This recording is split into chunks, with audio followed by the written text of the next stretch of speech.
Bonjour tout le monde et bienvenue dans Manga Show, l'émission qui parle des nouveautés manga. Et aujourd'hui, on va parler d'une nouveauté de Kurokawa, à savoir Renjo Desperado. Euh, Quand ils ont lancé ça, je connaissais pas du tout le manga. Je me suis dit, ça a l'air sympa. J'ai lu le résumé. J'ai appris qu'il y avait 6 tomes au Japon, que c'était fini.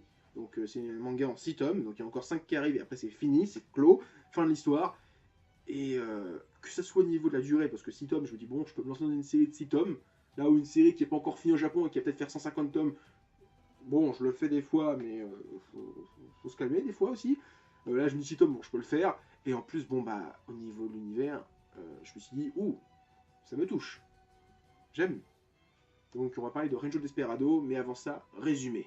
Elle s'appelle Monko, corneille solitaire, âme vagabonde, magnifique voyageuse qui arpente les routes peuplées de bandits sanguinaires et de beaux gosses ténébreux, qui sont parfois une seule et même personne. Au cœur des landes sauvages où surgissent dangers et créatures fabuleuses, Monko suit le chemin qu'elle s'est tracé. Malgré ses dons à l'escrime, ce n'est pas la voie du sabre qu'elle a choisi d'emprunter. Malgré son intelligence, ce n'est pas non plus la voie de la sagesse. En effet, la quête qu'elle poursuit est celle du mari parfait.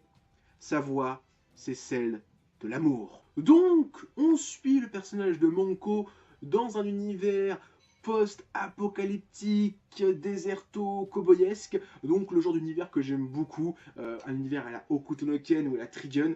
Bon, même si les deux univers sont assez différents, il y a quand même quelques similitudes au niveau du désert, le fait que ce soit un petit peu post-apocalyptique. Bon, dans Trigun, c'est quand même plus cowboy que Hokuto no Ken, mais on sait pas trop si c'est post-apo, mais en tout cas, il y a du désert, des cowboys. Ça a l'air quand même un petit peu futuriste, hein, vu qu'elle a un bras métallique. Et j'aime beaucoup ce genre d'univers. Si un jour je fais des vidéos top 10, j'aimerais bien en faire. Que ce soit pareil, mes mangas préférés, mes séries télé préférées, mes animés préférés, mes auteurs préférés. Je parlerai aussi de mes genres préférés. Et je pense que les univers un petit peu Hokuto no Ken Trigun, j'aime beaucoup. C'est sûrement dans le top 10. Et ça rejoint le panthéon de ce genre de manga que j'aime beaucoup. Et rien que pour l'univers, je me dis, il faut que je lise ce tome, faut que je lise ce manga.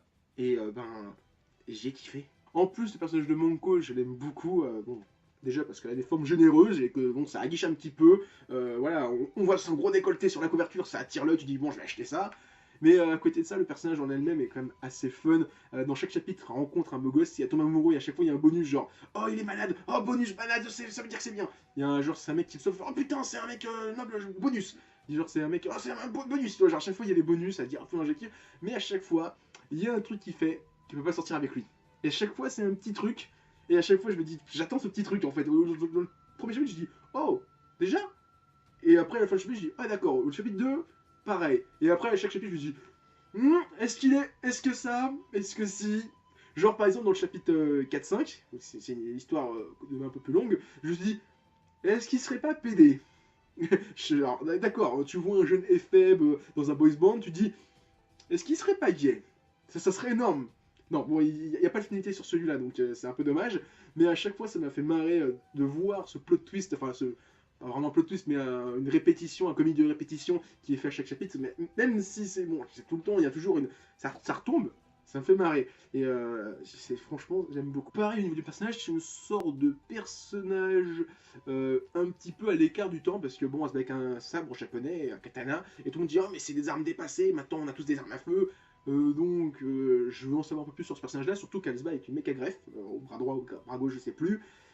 Et ce qui est marrant avec ça, c'est que durant le premier chapitre, il y a une créature qui lui mord le bras et elle dit ah t'as mordu mon bras en métal. Et ce qui est marrant, c'est que ça me rappelle beaucoup le premier chapitre de FMA, Fullmetal Alchemist, où Edward Elric a lui aussi un bras en métal et qui a la même situation et que en plus c'est le même éditeur. Donc est-ce qu'ils auraient pas choisi ce manga parce qu'il y a aussi cette similarité, je ne sais pas. Mais en tout cas déjà c'est un bon titre.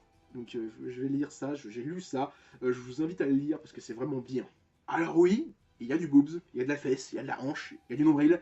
Euh, Ça aguiche, ça fait plaisir à regarder, ça fait plaisir pour les yeux. Mais à côté de ça, il y a quand même pas mal de beaux combats, de bons combats. Bon, il y a surtout à la fin du tome 1, il y a un gros adversaire qui apparaît, qui est quand même bien costaud, qui est, on va dire, une première menace pour l'héroïne. Franchement, c'est un beau combat. J'ai beaucoup aimé. Il y a encore 5 tomes. Je vais me laisser tenter, je vais m'acheter les 5 tomes qui suivent.